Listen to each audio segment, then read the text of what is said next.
Marcelo, muito obrigada por aceitar nosso convite e participar hoje. Hoje é um bate-papo além assim de tudo que a gente está habituado a tratar aqui na cosmetologia do bem, que eu acho que é muito rica essa contribuição, né, que a gente definiu de trazer uma abordagem da beleza natural para além da fórmula. Para quem não conhece, a Marcela, ela é jornalista, né? E trabalha também com sustentabilidade, né, Marcela? Você pode também se apresentar, fica à vontade. E a gente vai falar um pouco sobre a origem disso tudo, né? Porque a gente escuta muito sobre cosmetologia natural, cosméticos naturais, está cada vez mais despertando o interesse das pessoas, as pessoas muito preocupadas e interessadas em saber ler o rótulo, o que que tem ali naquele cosmético, e a gente percebe que houve se perdeu um pouco ali da origem de todo esse movimento, né, que vem do slow living e que passa, né, na parte da beleza pelo slow beauty. E é sobre tudo isso que a gente vai falar. A gente quer trazer um olhar maior, mais amplo sobre tudo que está relacionado também à cosmetologia natural e a beleza para além da formulação, para além do produto. Boa noite, Marcela, fica à vontade. Oi, Renata, obrigada pelo convite. Fiquei muito feliz e honrada, acompanho vocês há tanto tempo, né? A última vez que nos vimos foi lá Sim, numa Natural Tech, muito tempo atrás. foi. E é muito bacana ver esse cuidado de vocês, principalmente vocês que formam pessoas estão tão ali focadas na técnica, né, na formulação em si, tendo esse cuidado para que as pessoas ampliem um pouco esse olhar, porque eu considero que tipo, urgente mesmo que a gente cultive esse olhar mais sistêmico para a beleza, né? Falando um pouquinho da minha trajetória, como você falou, eu sou jornalista de formação bem tradicional, trabalhei com revista de moda, TV lá na minha cidade, no interior do Rio, e eu sempre gostei muito de transitar pela área do bem-estar, antes da sustentabilidade. Então, eu comecei a escrever sobre bem-estar em 2009, no caderno do Estadão, depois do JP, mas eu acabei enveredando para a área da moda, porque é onde eu fui conseguindo ficar fixa, né, nas revistas. Mas eu nunca deixei de estudar e de me conectar com isso. E aí, numa época de transição de vida, eu mesma, querendo procurar formas de ser mais saudável, eu ainda nem pensava no termo sustentável, eu comecei a olhar para todas essas questões, né? Fui começar a fazer yoga. Eu nunca lembro qual é que foi o meu gatilho, mas em algum momento eu já falava de beleza natural, receita caseira, e eu me dei conta da história do impacto ambiental. E aí foi uma virada de vida. Mas eu ainda continuei nas revistas, e aí eu fui estudar um pouco de aromaterapia, fui para o Mecovil ver como que as pessoas se cuidavam da higiene, um lugar que você usa água para beber, cozinhar e se banhar, fazia tudo ao mesmo tempo, fui estudando algumas coisas, até que em 2019 eu fiz uma formação maior em sustentabilidade, já tinha feito moda sustentável, me formei designer em sustentabilidade pelo Gaia do Peixe Brasil. E aí foi onde eu me encontrei, assim, para trabalhar com sustentabilidade. E nesse meio do caminho, estilo de vida consciente, essa bandeira da renaturalização, tudo, eu me encontrei na história da beleza. Porque eu já era jornalista de beleza, eu tinha contato com tudo que era inovação, tratamento, eu recebia produto. Jornalista já recebia produtinho, né? Naquela época, que são os preferidos de hoje. E eu amava a beleza, eu fui muito impactada com isso, assim, de o que eu estava usando, do impacto ambiental e a questão do bem-estar. E aí eu me enveredei. E o primeiro termo que eu ouvi falar depois da beleza natural, que me encantou muito naquela época, foi o slow beauty. Já se conectava com essa minha coisa mais de ancestralidade, de cosmética artesanal. Como não tinham muitas marcas naquela época, eu fui muito apegada à história do artesanal, do bem-estar. E me conectei muito com o movimento Slow Living, que eu já conhecia pelo Slow Food, que, diferente do movimento da beleza limpa em si, da beleza verde, do Clean Beauty, que toca muito como práticas de mercado, é um movimento que propõe uma vida mais desacelerada, mais atenta, mais gentil, mais focada no essencialismo e que dá para aplicar na alimentação e, por que não, na beleza, né? Então, eu sempre fiquei muito focada no slow beauty, mesmo a gente tendo esses vários outros termos hoje, né? Clean beauty, beleza limpa, slow beauty, blue beauty. Sim, e eu falo muito assim, eu percebo muito quando eu converso com as pessoas que não são da área ou que ainda não se despertaram ou não se envolveram nessa temática. Eu percebo muito que existem palavras que ficam meio na moda, sendo usadas muito, né, os termos, Aham. e as pessoas que não estão envolvidas acabam repetindo ou repetindo sem entender exatamente do que se trata aquilo, né? Até coisas mais amplas que para a gente é muito óbvio, como sustentabilidade, algo ser sustentável, eu Aham. percebo que aquilo ou passa batido, né? Tipo, de novo, sustentável aqui, sustentável, ok. Mas assim, é, eu acho que a gente cumpre uma função muito importante de difundir isso para as pessoas entenderem de fato o que, que a gente está dizendo com isso, né? E não ficar num ouvindo, assim, ouvinte ou num posicionamento de mais um blá blá blá, né? Ou de um ouvinte passivo que de fato não está entendendo o que, que é aquilo, né? Nossa, perfeito. E eu acho que essa é a cereja do bolo da beleza natural, porque tem dois pontos. Eu falo que qualquer pessoa que, né, na verdade, assim, a gente tem muitas portas de entrada para se aproximar da cosmética natural, sustentável, verde, enfim, desses nomes. Algumas pessoas vão pela questão das alergias, outras pela questão da saúde, outras pelo veganismo, impacto ambiental, outras pelo modismo, e não importa. Cada um vai ter uma porta de entrada, e no meio do caminho a gente vai se conectando com algo que é mais essencial. E eu acho que todo mundo tem que ir no seu ritmo. Às vezes a pessoa vai levar 5 anos para pensar naquilo de uma forma menos fútil e mais profunda.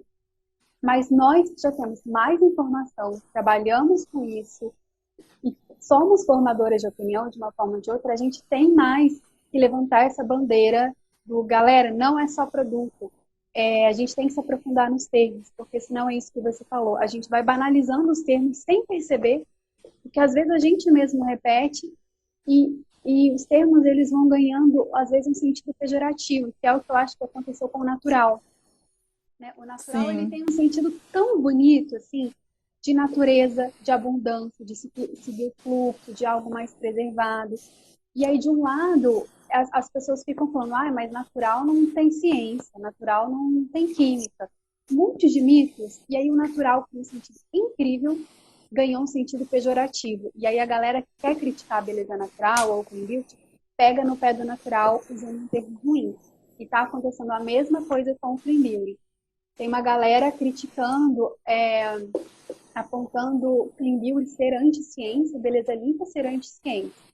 E aí, quando eu vou ver quais são os argumentos dele para falar que o nosso movimento é anti-ciência, na verdade, eles falam tudo aquilo que a gente concorda. Ou seja, o que falta é uma comunicação, sabe? Às vezes, a galera que está falando desse assunto se aprofundar mais, falar um pouco não só do produto, da sim, dica que quer, do produtinho, mas trazer essas questões que não engajam às vezes, não trazem seguidores às vezes, sim. mas é o que vai trazer uma coisa sólida. É muito isso que eu ia falar, assim, em relação à percepção que eu tenho de sempre quando surge algo novo, é meio que vira uma história do herói, né? Então parece que sempre algo vem vindo para sobrepor o outro, e nessa sobreposição tem que apontar o dedo para o outro lado, né? Tipo assim, não, isso aqui não está errado, quem está certo sou eu. Né? E aí eu vejo muito quem critica isso questionando os estudos científicos que apontam para efeitos nocivos e que é uma coisa que a gente fala muito assim. E até entra o nosso posicionamento pessoal, né? De Uhum. entender que o estudo no ser humano é um estudo complexo, que o nosso organismo é cheio de variáveis, cheio de influências. Então, para se chegar a uma conclusão científica que atribui relação de causa e efeito de uma substância, né, para um efeito, por exemplo, uma determinada substância presente num cosmético tradicional, ter o potencial de causar câncer, por exemplo, para haver um estudo conclusivo nesse sentido, é muito complicado, né? É um longo caminho. Mas na construção, né, durante essa trajetória toda, existem alguns indícios e existem opções que a gente pode escolher nessa trajetória. E eu, particularmente, eu sempre, né, para as minhas escolhas pessoais, eu sempre me faço essa pergunta, assim, eu tenho uma opção mais natural para escolher aqui, sabe? Assim, e a gente tenta ponderar muito isso e não trazer esse radicalismo também que cega muitas vezes, né? Sim. Para que a gente seja assim conduzido nas melhores da melhor forma, né? E muito além disso, assim, o que a gente gosta muito de trazer e trazer esse questionamento, assim, não só da questão do potencial nocivo de substâncias, mas de despertar em cada um a noção de que as nossas escolhas não são só sobre nós, né? Assim, sobre a gente. Ela parte de uma ótica muito mais ampla, né? Assim, o tanto que as nossas escolhas impactam não só a gente, né? Impacta o entorno, impacta algo, o planeta de uma forma geral, né? E que isso para mim também se tornou pejorativo. Falar, ai, porque o planeta, eu acho que passa batido quando a gente fala, mas tem hora que não tem como fugir Tem disso, hora que o né? O clichê não é clichê à toa, né? E eu acho E que aí, o ponto da urgência da gente falar de beleza além da forma, é exatamente isso que você falou. Acho que beleza natural, cosmética artesanal, cosmética limpa, tudo, não é anti-ciência, pelo contrário, mas ainda assim, a grande sacada disso não é só sobre ciência, não é só sobre saúde. É sobre a nossa saúde humana, mas também é sobre como isso vai impactar o meio ambiente, como isso vai, às vezes, quebrar um paradigma do que é beleza, no sentido padrão de padrões reais, porque mesmo que às vezes não seja a intenção da pessoa empreender ou começar a usar cosmética natural, no meio do caminho ela ressignifica isso, não tem jeito. Eu acho que é uma cerejinha do bolo. E lá na frente ainda tem uma questão de consumo, assim. Então, quando a gente adere ao movimento de cosmética, de beleza natural, é bom para a saúde, é mais respeitoso com o planeta, com o ecossistema, mas também a gente quebra um pouco essa coisa do ciclo vicioso do consumismo, né? Não do consumo, que consumir é normal, é ok, e ainda quebra um pouco de padrão estético. Então, sempre que vem essa galera, ai, mas beleza natural, cosmética natural é anti-ciência. Não é anti-ciência e não é sobre só ciência. Então, é isso, é um pouco de empatia assim, ambiental e de um olhar mais sistêmico. Porque senão vai ser fácil ficar nessa briga, né? Convencional, natural, ou clean, natural. sim. E na verdade, assim, não é para criar também esse muro, né? Esses dois mundos, porque eu acho que tá todo mundo, a ideia, pelo menos, é que todo mundo esteja em busca ali de um bem comum, né? Que é um bem de todo mundo, né? A ideia geral ali de estar todo mundo focado numa solução coletiva, né? Então, eu acho muito, e assim, e alguns questionamentos que eu acho que também pela minha formação assim de engenharia química, de engenheira de uma forma geral, traz um olhar mais crítico para essa temática de entender o todo no sentido de, por exemplo, a gente está com um projeto que é o Vitrine da Cosmetologia do Bem. Quando a gente pensa no consumo, por exemplo, a gente consumir uma marca importada que vem lá da Itália e o produto chega aqui no Brasil. Quando a gente tem o olhar de sustentabilidade em relação a isso, pensar toda a logística, todo o transporte, todo o consumo de combustível fóssil, né? Toda emissão, poluição ambiental, emissão atmosférica, que isso traz, que isso acarreta, é algo assim impressionante, né? Nesse projeto do Vitrine, a nossa ideia foi muito de vir com esse olhar de descentralizar o consumo, porque quando a gente descentraliza, a gente consome de quem está próximo e a gente evita todo esse impacto, né, que está no entorno ali, que a gente pode evitar consumindo uma marca que está lá do outro lado do mundo, porque a gente quer usar aquela marca lá do outro lado do mundo.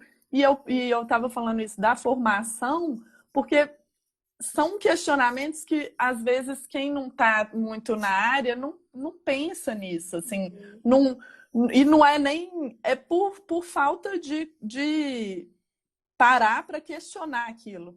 né? Assim, Perfeito de isso que você parar para está pensar. falando. Eu estava preparando um material exatamente sobre isso. Como que a gente pode trazer o conceito da localização, que já é tão forte na alimentação, por exemplo, com o local food, os alimentos locais e tal, para a questão da beleza, porque isso faz a gente responder, não solucionar, mas minimizar um monte de questionamentos que a gente tem em relação ao consumo de beleza orgânica natural. Ah, por que que é caro? Ah, por que que o frete é caro? Ah, por que que a tal marca não chega na minha região? Eu sei, por que que você não falou da marca artesanal? Eu falo, gente, se não tem essa marca que eu estou falando aí na sua cidade, procura. E aí não vai ter que ser uma indicação minha, porque o consumo local ela é muito individual de cada região, de cada cidade. Então a gente tem que olhar um pouco, trazer esse olhar também para o consumo local de beleza. É claro que todo mundo deseja marcas que às vezes são mais globais, mais Sim, nacionais até. claro. Mas coisas que a gente não tem esse apego à marca, eu preciso de um sabonete, eu preciso de um olhinho, coisas que o artesanal faz funcionar muito bem, não o artesanal, né, o pequeno em si, a gente tem que olhar para o nosso entorno e às vezes esse entorno vai dar trabalho pesquisar, porque não é o que vai estar na mídia, todo mundo falando, é o que a gente tem que procurar às vezes no boca a boca, na nossa cidade, no nosso bairro, na Sim. nossa região. Eu acho que é um grande desafio a gente trazer esse tema. Demais. E engraçado, você falando aqui me remeteu ao início da cosmetologia do bem, que a gente tinha uma abordagem muito mais do DIY, né, do faça você Uhum. mesmo, inicialmente. E hoje, assim, a gente foi evoluindo pelo interesse das pessoas, né, em se aprofundar, em querer criar a marca, desenvolver a marca. Mas a gente tinha muito esse sonho, assim, de descentralizar mesmo o uso dos cosméticos naturais no sentido de dar autonomia e liberdade para as pessoas conseguirem consumir ali, produzir aquilo que elas consomem, sabe? Uhum. Foi um ideal grande nosso bem no início e que a gente foi entendendo que muitas vezes havia um certo bloqueio, uma certa restrição, mas de todo jeito a gente foi abrindo assim esse caminho para as pessoas no sentido de desmistificar mesmo o que está ali dentro de um frasquinho, de um produtinho cosmético que muito assim na alimentação já é comum, né? Assim, Uhum. por exemplo, você vai fazer um bolo, vai fazer uma comida, né? Vai fazer um preparo, um alimento. A gente já nasce sabendo, assim, né? Já está ali no nosso dia a dia. Você vê arroz, vê feijão, vê uma farinha, manteiga, ovo, essas coisas a gente já faz parte ali do nosso dia a dia, mas você não vê, né, os ingredientes, os insumos cosméticos dessa mesma forma, ainda que sejam naturais, né? Então, essa ideia de desmistificar e das pessoas entenderem o que compõe ali, o que está ali dentro, é bem interessante também dentro desse contexto da cosmetologia natural, né? Super. Eu sempre gostei muito do It Yourself, eu sempre trago ainda, mas num contexto muito mais caseirinho mesmo, né? Não tão mais avançado quanto no que você fez.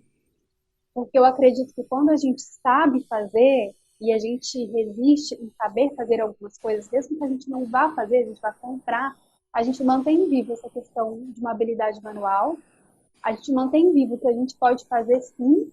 Algumas coisas vão funcionar mais ou menos que os industrializados, mas a gente pode ter soluções. Mas principalmente eu acho que a gente cria um olhar mais crítico.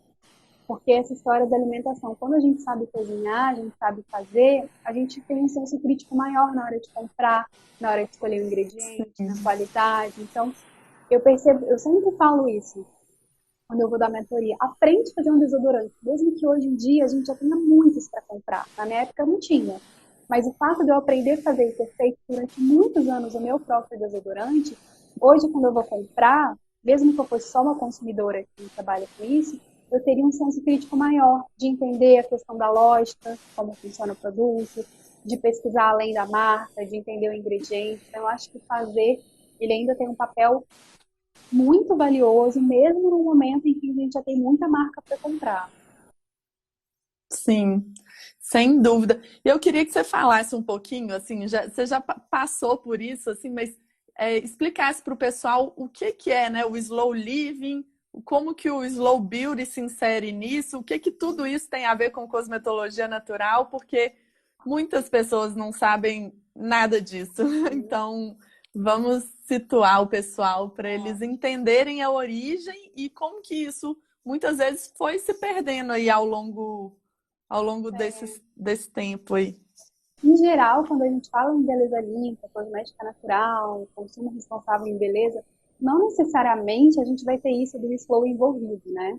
E nem tem que ser, na verdade. Mas eu sempre falo como a cerejinha do bolo. E eu sempre tive muito, na minha forma de.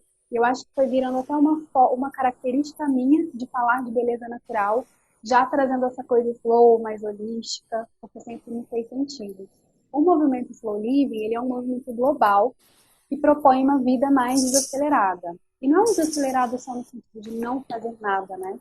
Literalmente devagar, mas é aquele desacelerado de sair do modo automático, de colocar mais atenção plena nas coisas que a gente está fazendo, levar uma vida mais consciente.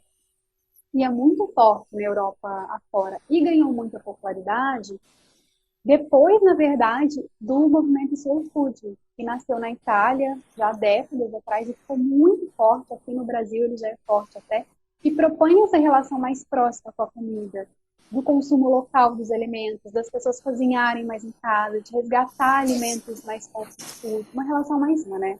E o Slow Beauty, ele nasceu, ele não tem uma coisa muito datada, assim, que alguém criou como Slow Food. Não tem uma coisa de data ou de nome, ele meio que nasceu como, acho que intuitivamente das pessoas estarem associando, assim como passaram a associar o slow fashion também. Virou quase um sinônimo de moda consciente, né? Então, na beleza, como que a gente pratica isso? Eu acredito que principalmente saindo do modo automático, desacelerando, então criando mais rituais de beleza, não trocando só 6 por meia dúzia, porque eu acho que dá para ter os dois caminhos. A pessoa que troca todos os produtos convencionais por vários produtos naturais e ela continua usando naquele modo acelerado, muito focado em padrões reais de beleza, sem pensar no que tem dentro daquilo direito, aquela pessoa que vai no nudismo e na correria. E quando a gente traz o slow, né, a gente pratica o slow beauty, isso está muito ancorado em fazer as coisas de forma mais devagar, inicialmente. Então, eu vou escovar o meu dente, eu vou ter atenção plena naquilo. Eu vou tomar um banho, eu posso fazer do meu banho um ritual holístico. E aí eu vou comprar menos, que tem conexão com o minimalismo. E esse comprar menos vai me dar mais tempo para curtir. Então, eu acho que está muito associado também a uma visão mais holística. E aí eu acho que a grande sacada é que eu falo sempre que a gente tira o protagonismo das coisas para colocar o protagonismo na experiência, nas sensações. Então, não é não consumir produto, né? Porque a gente gosta de consumir, o problema não é o consumo, é o consumismo. Mas os produtos, eles vão complementar ali. Eu não vou ficar naquela coisa acelerada, correndo, escova o dente, passo creme. As pessoas passam creme sem nem parar para pensar, às vezes, na temperatura do rosto, na textura, no cheiro. Eu ia falar um exemplo, quantas vezes a gente está acelerada, aí com pressa, aí toma banho, passa o sabonete do rosto, passa o sabonete do corpo, de repente fala, eu passei o sabonete do rosto? O nível de velocidade é tão grande. Lista de supermercado, assim, quando você está lavando o cabelo. E às vezes parece uma besteira, né? Ainda mais numa sociedade que a gente valoriza muito. A vida é corrida, quem não tem tempo, quem está hiperocupada. E não é que a pessoa ela vai ter que ficar, nossa, super zen, não faz nada. Porque às vezes as pessoas falam que eu sou essa pessoa. E eu não sou super acelerada às vezes, eu sou hiperprodutiva. Se eu relaxar um pouquinho, eu já estou criando uma coisa, um projeto que eu quero tirar do papel. Então é muito fácil a gente entrar no modo automático. Então eu sempre falo que eu não necessariamente eu sou slow por natureza, mas eu acredito muito nesse ritmo slow, principalmente na minha maneira de falar de beleza, como um caminho mais fácil de internalizar essa história da sustentabilidade, da atenção, de quebrar padrões estéticos. É bem subjetivo, né? Sim, mas eu acho assim que essa noção, né, de, por exemplo, esse exemplo que eu dei, que muitas vezes a gente está tão ali presente de corpo, mas ausente né, do momento, eu acho que é o que traz para mim, né, a noção mais clara do que seria esse slow beauty, assim, né, na prática. porque se não tem isso que você falou, essa troca de ritmo, né, de atenção, o slow beauty não vai existir. Porque é isso, o slow beauty não é só sobre produtos naturais. Não é sobre comprar um guachá de jade. É sobre a gente ressignificar mesmo a nossa relação com o tempo, a nossa relação com o nosso corpo, ter uma prática mais gentil de aplicar as coisas. Então, eu dou esse exemplo do banho sempre para lembrar que não é só sobre produto, porque um banho com sabonete natural, ele vai ser holístico por si só, porque tem óleo essencial, a manteiga. Mas se ele não tiver intenção, uma atenção plena, às vezes a gente coloca uma trilha sonora e já transforma esse processo. E esse processo de ritualizar que é o que faz a gente depender menos de produto. Porque, por outro lado, por que tantas pessoas são dependentes de coisas do consumismo, sendo natural, sustentável ou convencional? Porque o consumo, às vezes, ele preenche coisas, né? Preenche insegurança, preenche ansiedade. Eu percebo que acho que todo mundo já passou por isso, né? E aí eu tenho até um manifesto que eu criei um tempo atrás, que então que se chama Mais Rituais, Menos Coisas. E eu já até chamei, antes era mais rituais, menos produtos. Mas aí eu percebia que as pessoas interpretavam isso como se fosse, não podemos ter produtos, são só rituais. E não é isso. Senão ia virar outro mito, né? Outra coisa distorcida. Aí eu mudei para coisa, que eu acho que é isso, é a gente ritualizar mais e coisificar menos. Porque a indústria coisificou tudo, né? Coisificou o autocuidado, coisificou a sustentabilidade, como se tudo fosse sinônimo de produto. Eu acho que o produto é muito um Sim. complemento. E eu acho que muitas vezes a gente vai desconectando da experiência em si, né?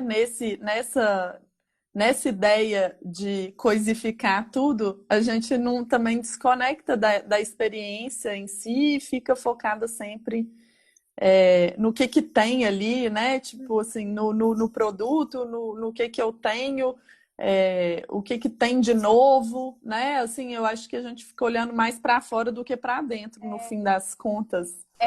Autocuidado, por exemplo, virou muito sinônimo de beleza natural, ficou muito associado a esses termos.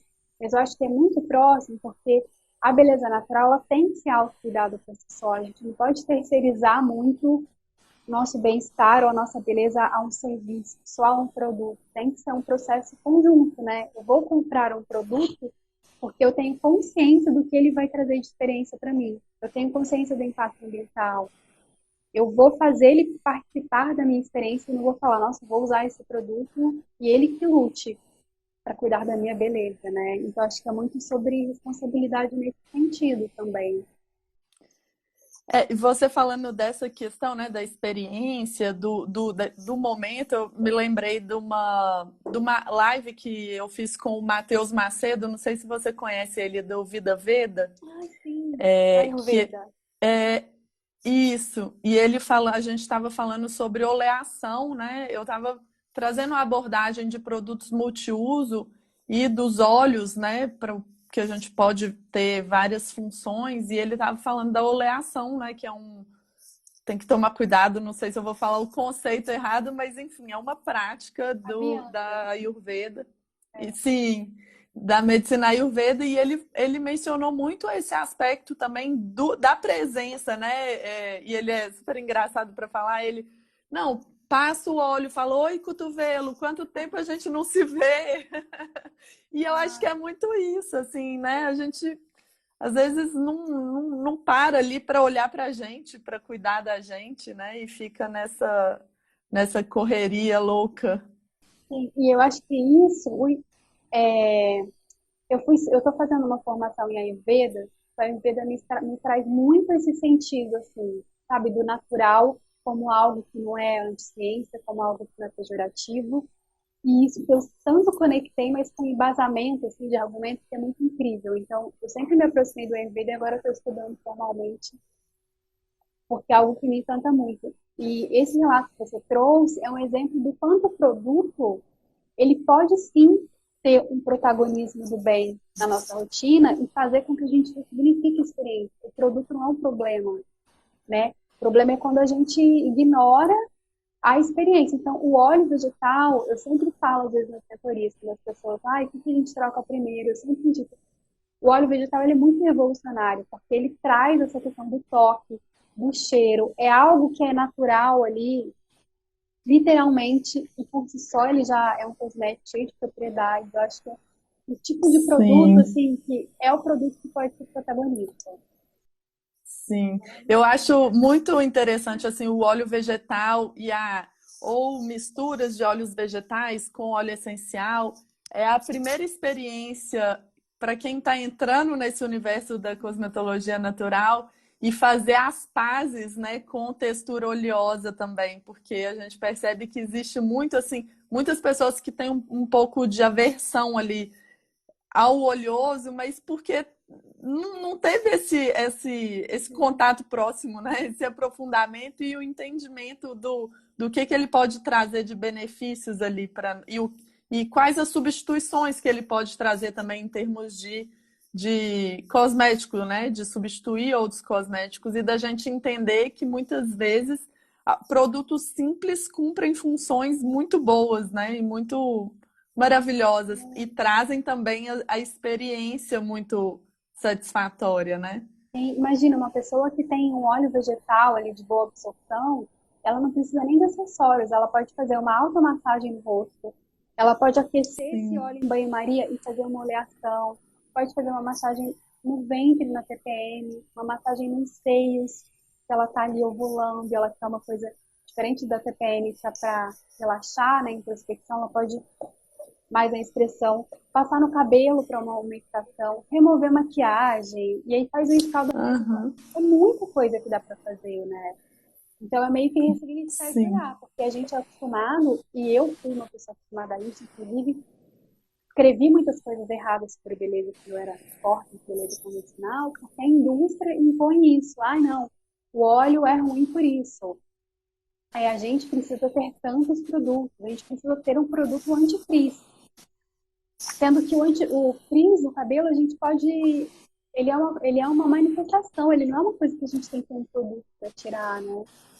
Então, eu acho que toda essa conversa que é mais subjetiva, assim, que o Slow Beauty traz, ele é para quebrar um pouco também esses aspectos e esses pontos que quem faz transição pela beleza natural acaba se frustrando, porque às vezes não tem conversas que vão um pouco além da forma, que às vezes são super subjetivas, mas é porque é para quebrar os paradigmas e gerar um senso crítico, né?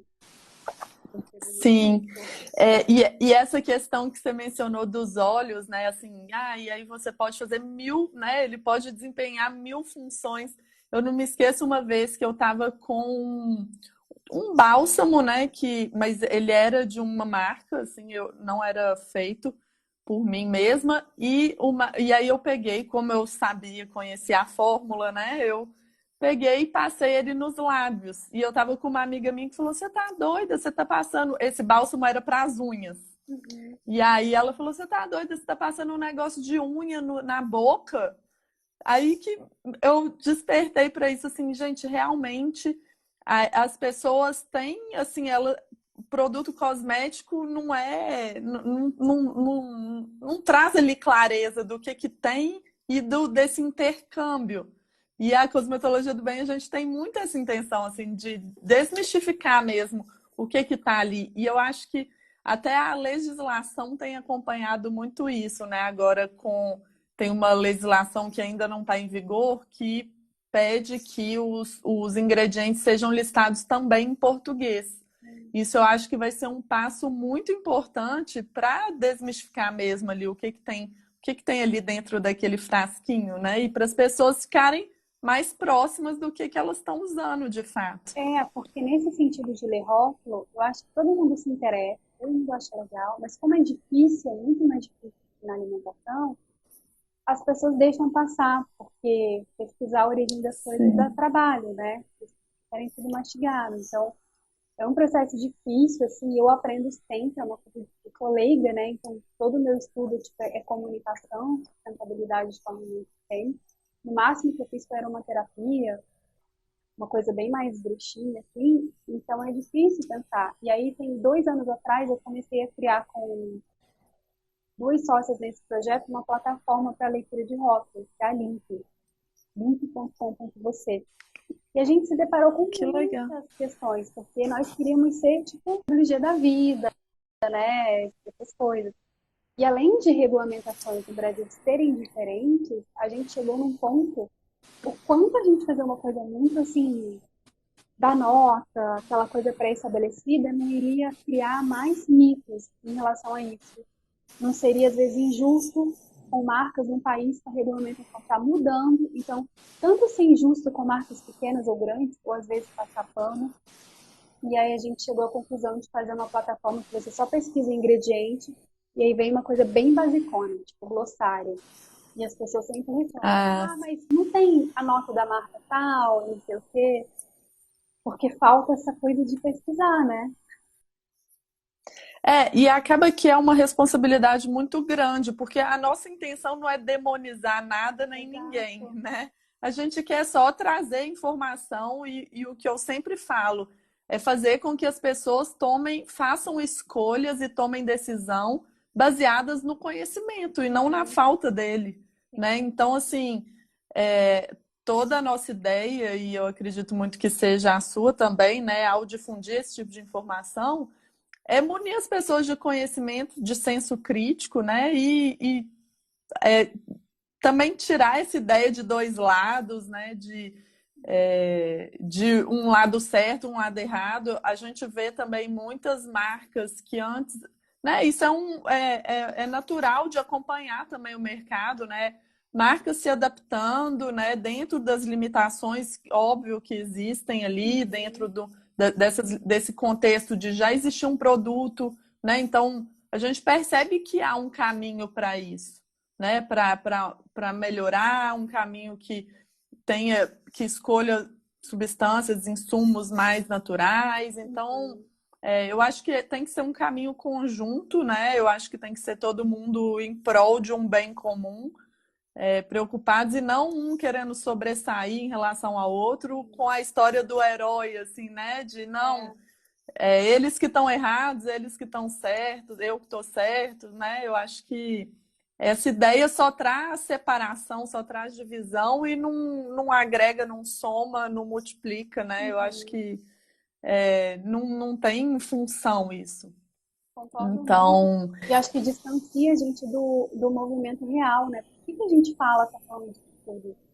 A gente está querendo um mundo que tenha um consumo mais responsável, que se preocupe com a saúde das pessoas, com o exatamente, não é. ecossistema, que quebre padrões sociais. Então, eu vejo, às vezes, muitas marcas muito legais no sentido de produto em si, forma, falando de forma, mas às vezes com esse medo do discurso de trazer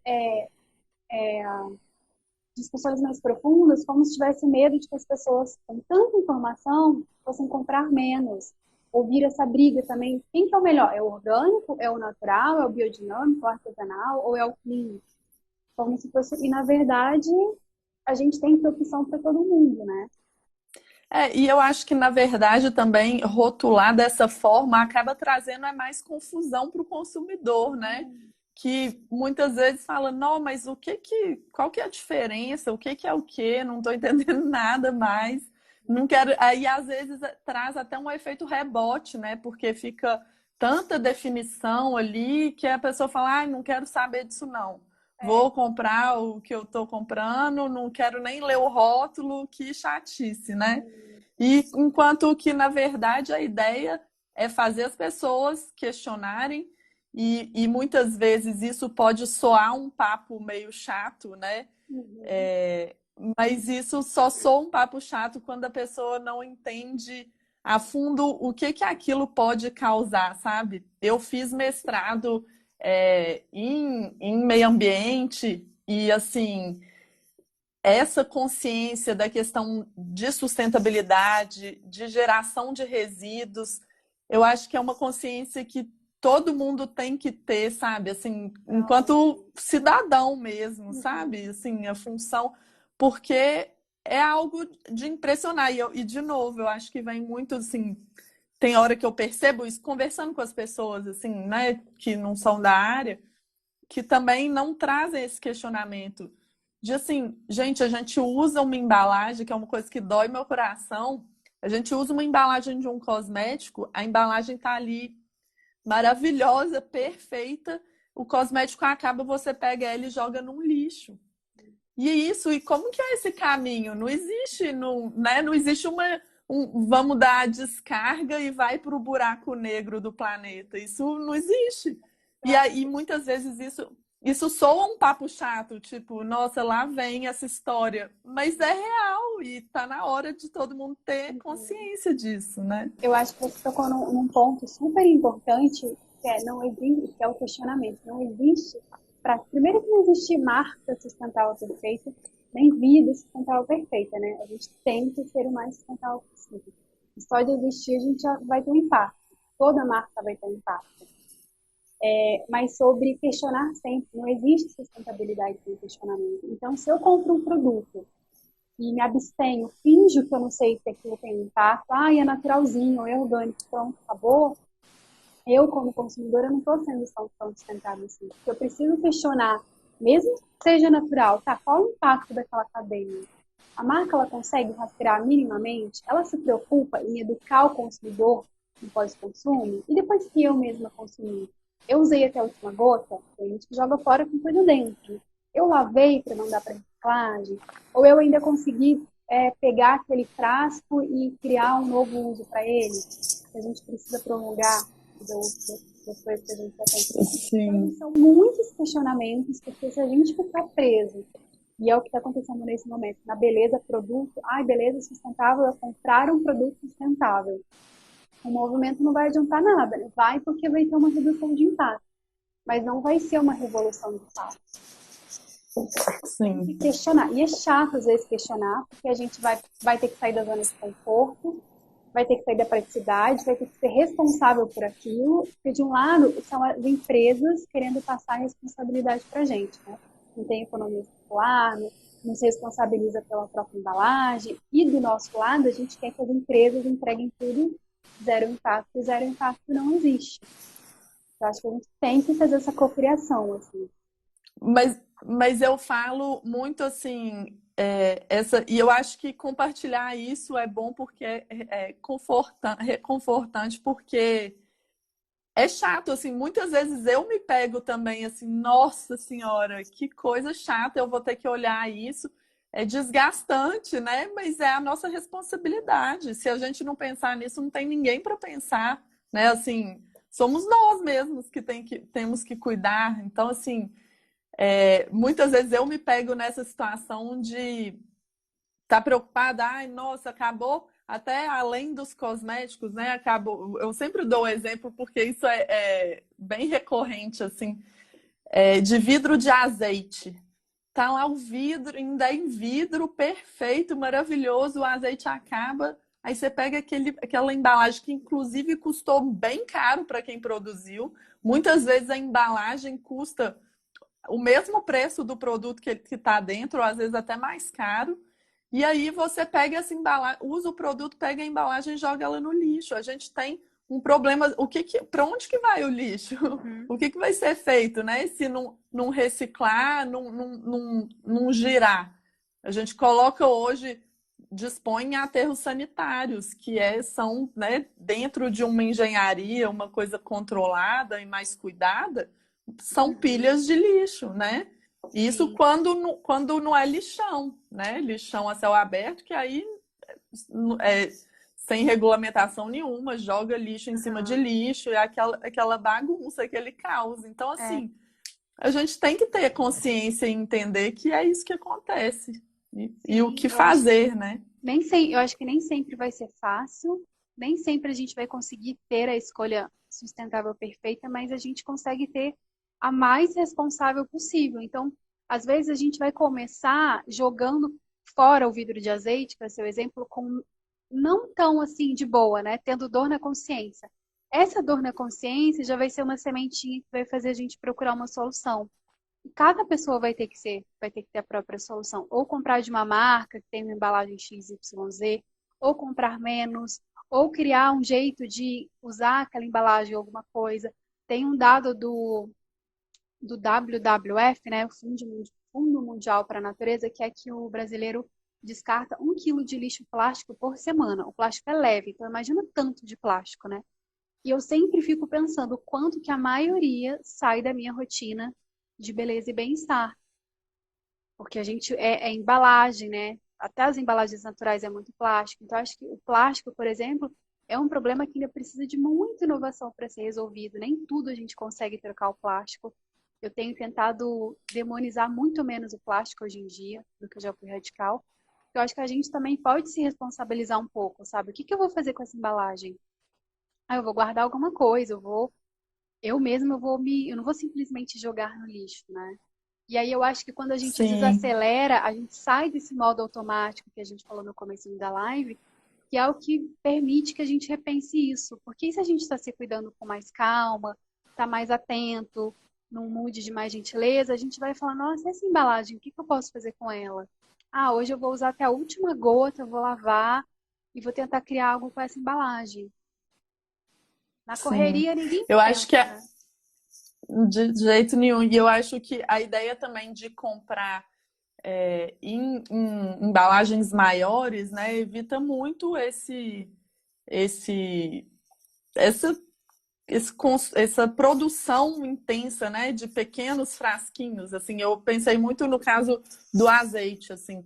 Eu sempre compro o azeite numa embalagem grandona, a- viro numa menor para ficar mais fácil ali de manusear e Uhum. que é reaproveitada essa menor. Então, assim, eu acho também que é uma ideia que essas coisas vão despertando na gente soluções também, né? Como resolver. E eu acho que a gente tem um caminho longo aí pela frente, né? De adaptação, a parte de logística reversa, que no Brasil ainda não funciona muito bem, né? De refil também, Uhum.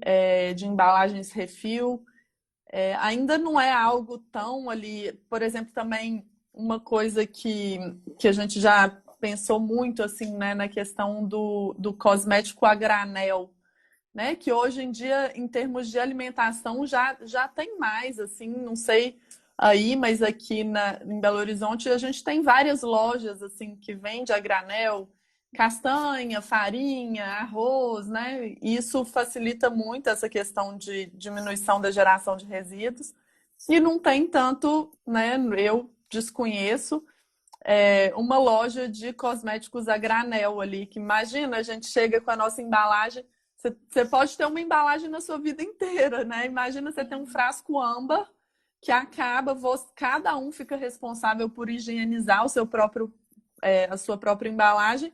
Chega na loja e serve seu shampoo, serve seu sabonete. Imagina como que isso, né, essa iniciativa, essa ideia não pode evitar um tanto de resíduo aí, de geração de resíduo, né? Sim. Eu acho que, nossa, era um Tem muita sonho, né? coisa ainda. É a tendência Sim. que gostaríamos de ver, mas que ainda não existe mesmo, né? Até, E muitas vezes não existe por questão de legislação, né? É algo novo, ainda não tá ali bem definido o que que seria isso. Como que você vai abrir uma loja de um cosmético a granel? Como que é o controle do lote, o controle de sim, qualidade, a contaminação? Tipo assim, a coisa vai ampliando ali para vários assuntos uhum, que a gente nem imagina, né? E que são dificultadores, mas eu acho que é uma realidade que vai ser discutida em breve, né? vai. E essa questão dessas coisas burocráticas, muitas vezes as pessoas fazem críticas. Ai, mas por que essa embalagem plástica? Ai, mas por que não é a granel? Eu já escutei muitas pessoas falando. Ai, era só fazer a granel. Mas não é só fazer a granel. Aqui no Brasil ainda tem muitas burocracias, né? Até para ter uma marca orgânica, até para você regulamentar o seu cosmético aqui artesanal é super Sim. complexo. Então, eu acho que até na hora da gente levantar esses assuntos aí, tem uma complexidade por trás sempre, né? Sim, sem dúvida. Essa questão da regularização em si é algo que as pessoas se travam mesmo, né? Assim, o que a gente gosta de falar muito, inclusive na sexta-feira passada eu postei uma história, né, a história do fundador da Cacau Show, que começou assim lá em casa, na casa dele, né? Assim, enfim, em relação a essa abordagem, né, de marca, de criação de marca, para as pessoas que a gente tem um público muito interessado nisso, não existe condição ideal, momento perfeito. A gente até também postei agora no Stories, tem uma aluna nossa, a Mayara, que criou a marca dela, chama Espécies. Ela começou a empreender, foi uma história, né? Ela começou, acho que dentro de, eu não lembro se era alimentos, produtos naturais, não necessariamente cosméticos. Ela começou com R$ 500, era argila, lembrei. Era argila, e aí ela começou com R$ 500 e foi vendendo, e foi multiplicando, e foi pegando aquele capital que ela ganhava para crescer. E hoje ela tem a Espécies, que é uma marca de cosméticos naturais regularizada. Então, assim, essa ideia de entender também, né, o nosso contexto, que eu sempre falo, né, não é um privilégio da cosmetologia o tanto de burocracia, de regra, de legislação, né? Qualquer tipo de negócio no Brasil sofre desse mesmo problema. Agora, o que a gente vai fazer com isso, né, é que são, né, existem pessoas que dão solução, existem pessoas que enxergam o problema, né? É o tal, né? Existe pessoa que enxerga solução para o problema ou não enxerga um problema a cada solução, né? Então, assim, tem bastante jeito ali, formas da gente resolver tanto a questão de sustentabilidade, quanto a questão também, né, da burocracia, da questão do tanto de legislação que a gente tem no Brasil, né?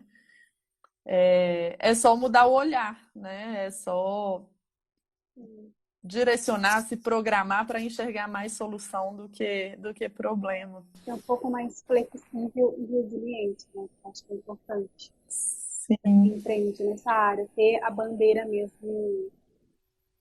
E sem a bandeira, sem a causa, eu acho que fica mais difícil ser resiliente, né? sim, Nessa área. sem dúvida. Desconecta, né, no meio do caminho, na primeira dificuldade, na primeira pedrinha no caminho, quando você não tem algo maior ali, você larga para lá, né, porque fica pesado. Agora, quando você tem uma causa maior, um propósito maior, o propósito também é outra coisa que está bem. Tem hora que eu fico evitando de usar a palavra porque está sendo tão falada que eu fico assim, não. Mas às vezes não tem outra palavra que substitui, né? Sim. Porque propósito é algo muito profundo mesmo, É assim, né? tipo Quando a gente fala de pioneirismo. propósito. Pioneirismo também é outra coisa banalizada, né? A marca dá tem agora e falar, É, marca pioneira em cosméticos, não sei o quê, 2021. sim. Exatamente. E assim, mas é muito o que eu acredito, assim, quando a gente tem essa conexão com um propósito maior, eu acho que é isso que faz com que a gente mantenha no caminho ali, né? Diante das dificuldades que certamente vão aparecer, não tem a menor dúvida, em qualquer coisa que a gente queira fazer, né? É impossível não aparecer algumas pedrinhas no caminho. Eu acho que elas têm uma função muito importante também de testar se é aquele caminho mesmo que você quer seguir, né? E E em não o qualquer caminho mais área. fácil. Isso em qualquer área, né? Na área que você está empreendendo serviços ou produtos, acho Sim, que vale para tudo. E aí, no final das contas, todo mundo tem um pouco um papel de ativismo, né? Quando a gente tem esse propósito. Todo mundo pode ter um pouquinho de ativismo. Uma marca, ela pode ter um ativismo. Uma pessoa que escreve, ela pode ter um ativismo. Da mentoria, ela pode ter, porque ele é praticado de várias formas, né? Eu acho que é um super desafio para nós. sim. Marcela, estou muito feliz com a nossa conversa, muito boa, muito produtiva, até pessoalmente falando. Espero que o Bom, pessoal tenha gostado. E é isso, muito, muito obrigada. A gente vai se falando e espero poder fazer outras coisas, outras contribuições e trocas com ai, você. vamos sim. Admiro muito o trabalho de vocês, uma potência enorme de difundir essa questão da autonomia, que é alguma coisa que eu acredito muito, assim, faz muito sentido, vamos criar mais.